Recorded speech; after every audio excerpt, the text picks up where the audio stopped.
ہم جسے ملا کہتے ہیں،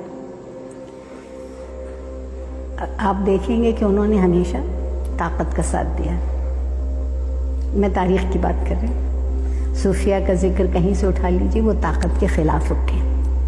اچھا، اب یہ جو صورت ہم نے دیکھ لی ہے داتا دربار پہ، جو من کے پہنے کڑے پہنے، برسوں سے نہائے نہیں، مدتوں سے کلی نہیں کی، یہ صوفی نہیں ہے، یہ صوفی نہیں ہے، یہ صوفی نہیں ہے. اچھا ایک بھیس ہے، کہیں خود کردہ ہیں یا گم کردہ ہیں، جو کچھ بھی ہے، یہ صوفی نہیں. صوفی تو دنیا میں اتر کے، دنیا کے بیچ میں رہ کے جینا جانتا ہے. وہ دنیا سے ہٹ تو سکتا ہی نہیں، نہ ترک دنیا کی بات کرتا ہے.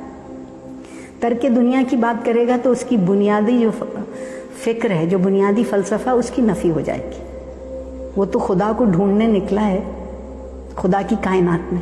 تو جو کائنات کو ترک کرے گا وہ کیسے ڈھونڈے گا؟ ہم ان کے ساتھ زیادتی کر رہے ہیں. وہ تو کہتے ہیں کہ وہ حقیقت کی تلاش میں، بلکہ وہ لفظ جو استعمال کرتے ہیں وہ حق اور حقیقت کا کرتے ہیں، اور اسی جو استعمال کرتے ہیں عرفان اور عشق کرتے ہیں، کیونکہ حقیقت عقل کے ہاتھوں نہیں ملتی.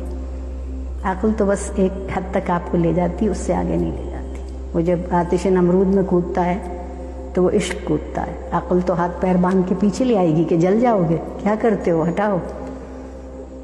مگر ایک اندر سے آپ کے عرفان ہے، ادراک ہے کہ نہیں، اگر کسی چیز پر یقین ہے اور پختہ ہے تو یہ اس آگ سے گزر جانا کوئی مشکل بات نہیں. یہ عشق نہیں ہے آسان، بس اتنا سمجھ لیجئے، ایک آگ کا دریا ہے اور پیر کے جانا ہے.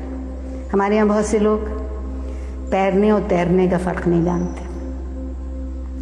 تیرنا جو ہے وہ سر پانی سے اوپر ہوتا ہے، اور پیرنا جو ہے وہ سر بھی پانی کے نیچے ہوتا ہے.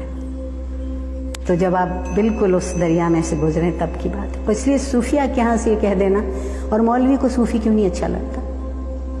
کیونکہ صوفی دیواریں نہیں کھڑی کرتا، پل بناتا ہے. مولوی دیواریں کھڑی کرتے ہیں. صوفی کا خدا رحمان ہے، رحیم ہے، اور درگزر کرنے والا ہے. ملا کا خدا سارا دن ایک چابک لیے بیٹھا ہے کہ یہ غلط کیا اور وہ غلط کیا. میرا سوال تو اپنے رب سے یہ کہ مجھے پیدا کیا تھا تم نے غلطی کرنے کے لیے، تو اگر مجھ سے غلطی سرزد ہوتی ہے تو مجھے یہ توفیق تو دی گئی ہے نا کہ میں اس غلطی کی اصلاح کر لوں. تو میں اس اصلاح کی توفیق میں اس سے محبت کیوں نہ کروں، اس سزا کے خیال سے اس سے ڈرتی کیوں رہوں؟ پھر میں کبھی وہ اس توفیق کی طرف نہیں جا پاؤں گی نا.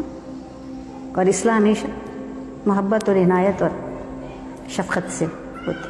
تو صوفی ترک دنیا کا تو قائل ہی نہیں ہے، وہ تو دنیا کی دلدل میں گھسا ہوا بیٹھا ہے، اور پھر اسے یہ کمال حاصل ہے کہ یہ دنیا اسے چھو کے نہیں گزرتی. فارسی کا ایک شعر ہے، درمیان قور دریا تخت بندم کر گئی، بازمی گوئی کہ دامن تر مکن ہوشیار باش، کہ مجھے تم نے دنیا کے بھنور میں تختے سے باندھ دیا ہے، اور پھر مجھ سے کہتے ہو کہ دیکھو دامن تر نہ ہونے پائے، ہوشیار رہنا. صوفی کا کام یہ ہے، دنیا کے بھنور میں اترتا مگر اس کا اپنا دامن اس لیے نہیں بھیگتا کہ اس کے پاس بدنیتی نام کی کوئی چیز ہی نہیں ہے. وہ صرف خلوص نیت سے لوگوں سے محبت کرتا ہے اور لوگوں کو اخلاق کا اور بھلائی کا راستہ دکھاتا ہے. تو جسے کچھ لینا نہ ہو بدلے میں، وہ دنیا کو کیوں ترک کرے گا؟ ترک دنیا کی باتیں تو وہ کرتے ہیں جو حد سے زیادہ دنیا میں ان کا نفس الجھا ہوا ہے. صوفی کو تو دنیا نظر ہی نہیں آتی، اس کے نزدیک تو وہ دنیا ہی اصل حقیقت اور کائنات ہے، وہ اس کا فرق ہی نہیں کرتا. تو اس کے ترک کی بات کیسے کرے گا؟ یہ تو تضاد ہو جائے گا کہ جسے ڈھونڈنے نکلا تھا اسے پہلے ہی مٹا دیا، پھر کیا ڈھونڈے گا؟